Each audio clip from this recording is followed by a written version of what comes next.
우리나라 대표 태양광 업체 한화솔루션이 최근 주가 흐름 별로 좋지 못합니다.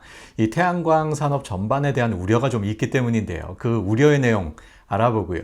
그래서 앞으로 주가는 어떻게 될지, 얼마의 주가가 적절할지 목표 주가까지 생각해 보겠습니다. 네. 무엇이 한화솔루션의 주가에 크게 영향을 줄까요? 주가 변동 체크 포인트 먼저 짚어보겠습니다. 태양광 수요 둔화 우려가 앞서서 말씀드렸듯이 있습니다. 이 수요 둔화 우려를 미국의 인페이즈라고 태양광 인버터 업체 있어요. 이 업체가 실적 발표하면서 그 우려를 아주 키웠습니다. 2분기 예상 실적을 시장 컨센서스보다 더 낮게 잡아서 그런 문제가 벌어졌는데요. 그 내용 알아보고요. 네, 우려만 있는 것은 아니죠. 사업 구조 개선에 대한 기대도 있습니다. IRA의 AMPC 세제 혜택이 시작이 됐고요. 그리고 발전 사업 매각이 또 서프라이즈를 보여주고 있습니다. 또 원가 구조도 개선될 것으로 보이는데요. 이런 내용 하나하나 알아보겠습니다. 네, 주가 변동 체크 포인트 첫 번째로 제시해드린 태양광 수요 둔화 우려 내용 자세히 알아보겠습니다. 미국의 태양광 인버터 업체 인페이즈가 지난 4월 25일에 실적 발표했습니다. 이 실적 발표에서 1분기 실적 발표보다 더 시장의 주목을 끌었던 것이 바로 2분기 낮은 실적 전망입니다. 태양광 업종이 일제히 이것 때문에 주가가 하락했는데요. 2분기 실적 컨센서스는 시장에서는 인페이즈가 7억 7천만 불 정도의 실적은 올릴 거야 라고 생각을 했습니다만 정작 인페이즈는 2분기 예상 매출을 7억에서 7억 4천만 달러 정도로 시장의 기대보다 낮춰 잡았습니다. 이렇게 낮춰 잡은 이유 자세히 설명은 안 했습니다만 NEM 2.0이 종료되고 그래서 태양광 수요 감소가 우려되기 때문이 아닌가 예상되는데요. 이 NEM 2.0이 뭐길래 종료되는 것이 이렇게 우려인가? 지금부터 좀 알아볼게요. 네, NEM은요, Net Energy Mirroring이라고요. 우리말로는 순 에너지 계량 정도로 번역할 수 있겠습니다. 태양광을 가정에 설치를 하면 이 태양광 소유자가 있죠. 그 태양광 소유자가 수요보다 공급이 더 많을 때 그 남는 전기를 이 그리드라고 하는 에너지 시장, 그 지역 에너지 시장에 공급하게 되는데요. 이 태양광 소유자와 지역 에너지 계통, 이 그리드와 남는 에너지를 전송하면서 이 그리드는 수익을 제공합니다. 이때 그 수익이 NEM 2.0의 경우 그 킬로와트 아워당 30센트를 지불했습니다. 그런데 이 2.0이 종료되고 3.0이 시작돼요. 이 3.0에서는 킬로와트 아워당 8센트로 대폭 축소됩니다. 그러면서 이 가정용 태양광 수요가 크게 감소할 것이다 라는 시장의 우려가 있고 아무래도 이 우려가 이 인페이즈도 반영을 해서 이 2분기 실적을 시장 컨센서스보다 좀 낮춰 잡지 않았을까라고 예상이 되는데요. 미국의 분야별 태양광 수요를 좀 보겠습니다. 수요를 보면 가정용과 상업용을 합쳐서 자 그래프에 보시는 바와 같이 이 정도의 수요가 앞으로 30년까지 예상이 됩니다. 그런데요. 유틸리티 분야를 보면 이 유틸리티 분야가 수요의 사실은 대부분이에요. 그 아주 대규모로 태양광 발전 시설이 설치되어 있는 것을 보실 수 있죠. 이 지상에 어느 한적한 곳에 아주 대규모의 태양광 시설이 설치되어 있는 것을 보실 수 있는데요. 이게 바로 유틸리티입니다. 이게 사실은 시장의 대부분의 수요를 차지하고 있고 가정용은 그 그래프에서 보시듯 그 수요에서 차지하는 비중이 많지 않습니다. 그래서 그 우려가 좀 과장됐다. 시장의 우려가 좀 과하다라고 평가하는 이유가 바로 여기에 있습니다. 사실은 가정용 수요 감소보다 여기에 더 우려가 있는 것으로 저는 생각하는데요. 미국의 태양광 수요 그리고 설비 투자 비교를 해보겠습니다. 미국의 수요는요. 작년에 18기가와트 정도의 태양광 수요가 있었고요. 올해는 28기가와트로 크게 증가를 할 것 같습니다. 그리고 24년, 25년을 걸쳐서 36기가와트까지 그 태양광 수요가 증가할 것으로 보이는데요. 자, 그런데 한화는 이런 태양광 수요의 미국 수요의 증가에 맞춰서 작년까지는 1.7기가와트의 태양광 모듈 생산 캐파가 있었습니다. 내년 말까지 또 그 생산 캐파를 향상시켜서 8.4기가와트의 생산 시설을 갖추게 될 것 같습니다. 그래서 2025년부터 8.4기가와트를 생산할 것 같은데요. 자, 한화만 있는 것이 아니죠. 미국에 투자하겠다라는 회사들 여럿 있습니다. 이 회사들의 투자 계획들을 전부 더해보면 2024년부터 수요보다 공급이 초과하기 시작할 것 같고요. 그리고 2025년에는 수요보다 공급이 약 20% 초과하는 그런 계획들을 가지고 있습니다. 전부 회사들을 종합해 보면요. 미국이 태양광을 비롯한 신재생 에너지를 자국에 설치를 유도하도록 그 세제 혜택이 되어 있죠. 그래서 한화도 투자를 하는 거고요. 한화뿐만 아니라 여러 회사들이 투자를 하면서 2025년부터는 그 계획들을 종합해 보면 수요보다 공급이 더 클 것 같습니다. 무려 20% 이상 초과할 것 같아요. 바로 여기에 더 큰 우려가 있을 것 같습니다. NEM 3.0이 시작되고 가정용 태양광 수요가 감소할 것보다도 바로 이러한 점이 더 큰 우려가 될 것이다 라고 저는 생각합니다. 자, 그래서 미국 내 태양광 모듈 생산 과잉이 우려되고요. 따라서 한화솔루션도 그 캐파를 다 돌릴 수는 없을 것 같고 가동률 제한이 불가피하다라고 생각할 수 있겠습니다. 자, 이런 우려만 있는 것은 아니죠. 사업 구조 개선에 대한 기대도 있습니다. 그 첫 번째로 IRA의 AMPC를 들 수 있는데요. 이 IRA AMPC가 뭐냐? 미국 내 생산 및 판매하는 경우 매년 세액 공제를 해주겠다라는 것이 내용의 핵심입니다.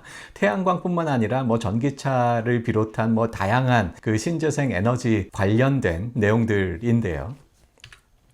자, 우리는 태양광에 관심이 있죠. 태양광 내용만 압축해서 보면 웨이퍼, 셀, 모듈 각각에 대해서 세액 공제를 해주는데요. 웨이퍼는 와트당 4.7센트. 사실은 웨이퍼는 면적당으로 세액 공제를 제시를 하는데 이것을 와트로 환산을 하면 그렇고요. 그리고 셀은 와트당 4센트, 모듈은 와트당 7센트를 세액 공제해주겠다라고 제시하고 있습니다.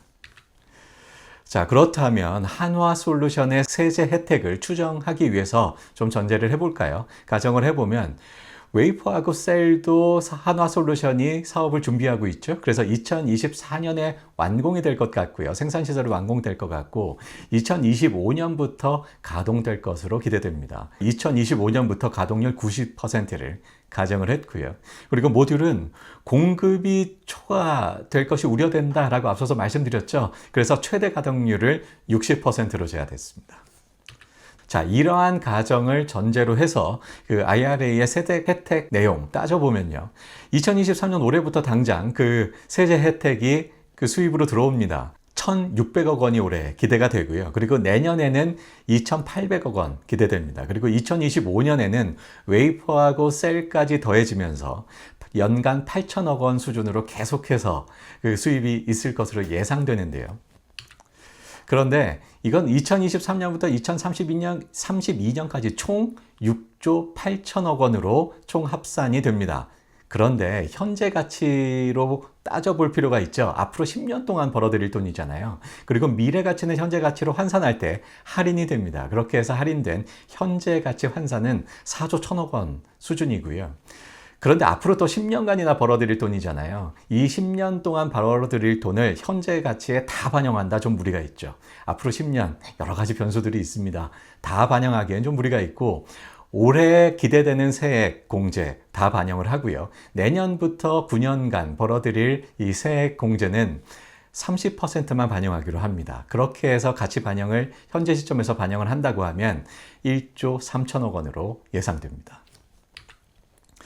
자, 다음 사업구조 개선 내용이 세액공제 내용만 있는 것은 아니죠. 발전사업 매각도 있는데요. 이게 2023년 1분기, 지난 1분기 실적 발표할 때 깜짝 실적을 발표합니다. 의외의 실적이었는데요. 발전사업 매각을 하면서 관련된 매출이 1,650억 원이다. 그리고 영업이익은 650억 원이다. 라고 얘기를 하고 있습니다. 이 발전사업 매각이 예년에는 약 10% 정도의 영업이익률을 보였어요. 그런데 아주 초기에 이 발전사업을 매각하면서 돈 1,000억 원 들여서 650억 원 벌어들였다. 이런 얘기죠. 650억 원 붙여서 팔았다. 결국은 그래서 그 영업이익률이 40%나 됩니다. 앞으로도 이게 계속될 것으로 기대되는데요. 다수의 개발 파이프라인을 현재 한화솔루션은 보유하고 있습니다. 그리고 거기에 계속해서 개발 파이프라인을 더 추가를 하겠죠.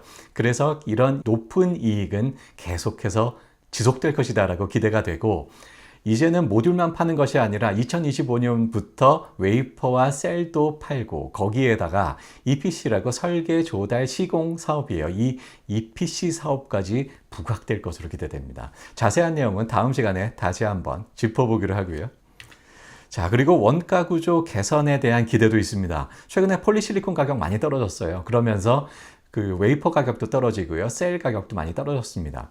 반면에 모듈 가격은 꽤나 선전을 하고 있어요. 물론 이런 원가 구조가 개선되는 측면이 있기 때문에 모듈 가격에 대한 압박도 물론 있습니다만, 폴리실리콘 가격 하락만큼의 압박은 아니고요. 그래서 이 마진이 확대되는 것이 기대됩니다. 여기에 이런 발전 사업 매각 같은 새로운 사업에 대한 그 기대까지 있으면서 앞으로 사업 구조는 개선될 것이다 라고 보이고요. 앞서 소개해드린 내용을 바탕으로 해서 밸류에이션 해보고요. 각 사업에 대한 가치평가, 그리고 목표 주가까지 설정해 보겠습니다. 각 사업에 대한 가치평가는 EV EBITDA 밸류에이션 해보려고 하는데요. 간단히 소개해드리면 EV는 기업 가치고 EBITDA는 이자 세금 감상 비전 이익, 즉 현금 창출 능력을 의미합니다. 현금 창출 능력이 만약에 2배다. 그렇다면 회사 가치도 2배로 평가받아야 돼. 그게 결국은 같은 기업 가치 평가 수준이야. 이런 의미입니다. EBITDA분의 EV로 정의가 되는데, 이것을 멀티플 M이라고 정의를 한다면 EBITDA의 멀티플 M을 곱하면 기업 가치 EV 나오죠. 자, 이렇게 해서 밸류에이션을 해보면요.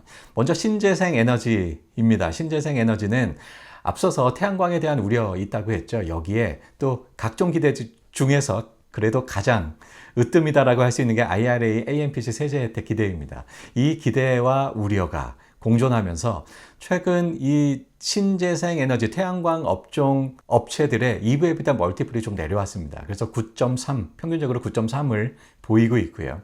그리고 올해 말 기준 현금 창출 능력 1조 3천억 원 예상됩니다. 그래서 1조 3천억 원에 멀티플 9.3 곱한 기업 가치 11조 7천억 원 예상됩니다. 자, 다음은 케미칼 부분인데요. 국내 화학업체 평균 EV EBITDA 멀티플 5.2고요. 올해 말 기준으로 해서 현금 창출 5,300억 원 예상돼서 기업 가치 2조 7천억 원 평가됩니다. 다음은 첨단 소재인데요. 국내외 첨단 소재 업체 평균 7.5, EV EBITDA 멀티플 7.5고요. 올해 말까지 약 1,000억 원의 현금 창출 능력 전망돼서 기업 가치 8천억 원 평가됩니다. 거기에다가 투자 자산들을 평가를 해보면요. 장부가의 지분율 곱하고요. 그리고 그 PBR 밸류에이션을 한다는 측면에서 PBR 50% 반영을 해서요. 기타 자산 총 2조 원 평가됩니다. 자, 다음 앞서서 살펴봤던 북미 투자 세제 혜택이에요. 현금 유입이 총 4조 1천억 원이 예상된다라고 앞서서 말씀드렸죠. 그런데 이 4조 1천억 원은 그 중에서 1,500억 원은 올해 금액입니다. 전액 반영을 하고, 그리고 24년부터 32년까지의 금액은 30%만 반영하기로 합니다. 앞으로 10년 동안 벌어들일 금액을 전부 현재 가치에 다 반영한다. 무리가 있죠. 앞으로 북미 사업이 점차 계속해서 가시화될 때, 시간이 지나면서 점점 더 가시화된다 할 때 이 30%의 비율은 40%, 50% 점점 올라갈 수 있겠습니다. 이렇게 해서 평가된 가치 1조 3천억 원입니다. 그래서 총 기업가치 18조 5천억 원이고요. 그리고 여기서 순차입금 5조 원을 빼야 돼요. 왜냐하면 기업가치는 시가총액의 순차입금으로 정의되거든요. 그래서 순차입금을 사업가치에서 빼야 우리가 원하는 시가총액 나옵니다. 그렇게 해서 목표 시가총액 13조 5천억 원이 도출되고요. 목표 시가총액 나왔습니다. 총 발행 주식수로 나누면 우리가 원하는 목표 주가 나오죠. 그래서 목표 주가는요. 78,400원입니다. 현재 4만 원대의 주가 대비 상당히 높은 금액입니다. 자, 이 목표 주가 좀 생각해 보면요.